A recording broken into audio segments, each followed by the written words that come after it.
Greetings. This is episode 6 of my series on how to run a sub 30 hour 100 miler.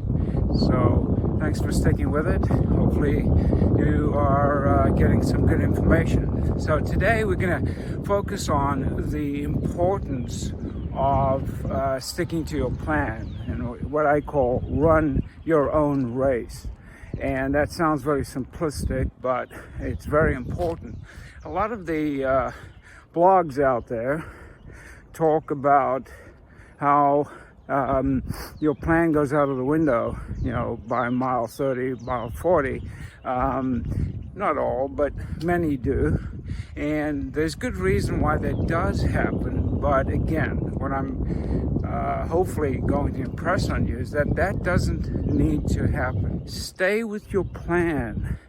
Your plan should be based on a real life experience during training, doing at least a 62 mile or 100 kilometer race, even if it's in training and not in a formal race, and get those times and project off those times a realistic approach to your plan. Now, realistic for the 62 is different than realistic for the 100. So back your times off slightly from that 62 because you obviously have another 38 miles to go.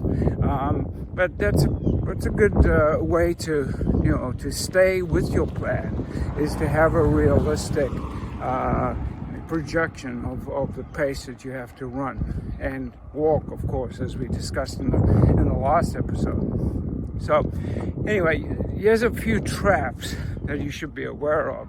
Trap number 1, and this is probably the biggest one of the lot, and most people get caught up in this, the veterans don't, and that is the euphoria at the start. When that gun goes off, everybody's excited, the adrenaline's pumping, everybody has been waiting for this moment for almost a year, and all that training is going to pay off, and you feel great. The adrenaline's pumping, and you go out with that middle pack, or maybe just ahead of the middle pack, because you don't want to get bottlenecked down the way. Don't do it. You will pay later on.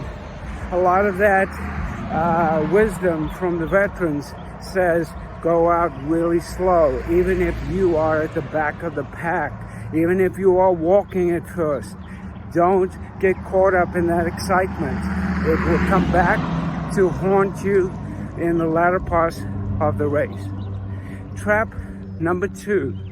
If you get into a situation as you are heading out, especially on trails, where it's really narrow, and usually this happens near the beginning of the race, and the pack is still going through, and it's single file, and you get caught up in a situation where you don't feel like you have a choice but to stay at that pace.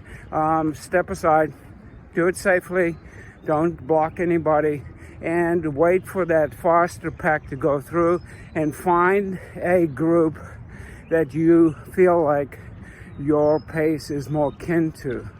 And that's important. It sounds very simple, but it'll save you later on, especially on trail races.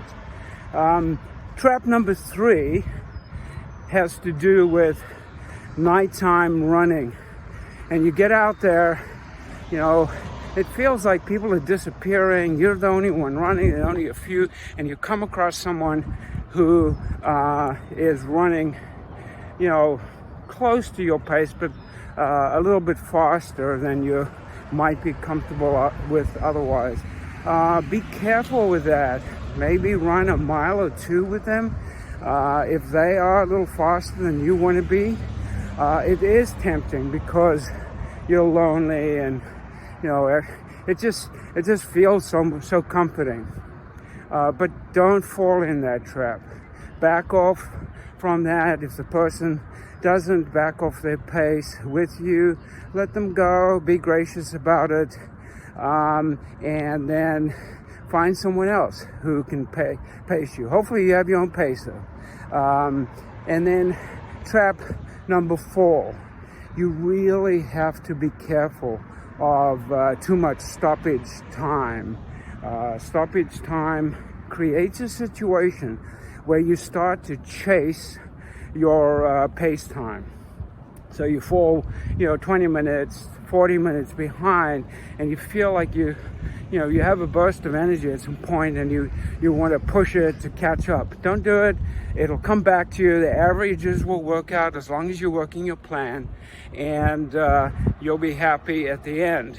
Even if you are 20 minutes off your pace, hopefully you have a cushion built in for your overall time, and it's not going to be a big deal. But chasing your pace is not a good idea. Your body's trying to tell you something. Listen to it. That's it for the Run Your Race episode. Simple, run your race.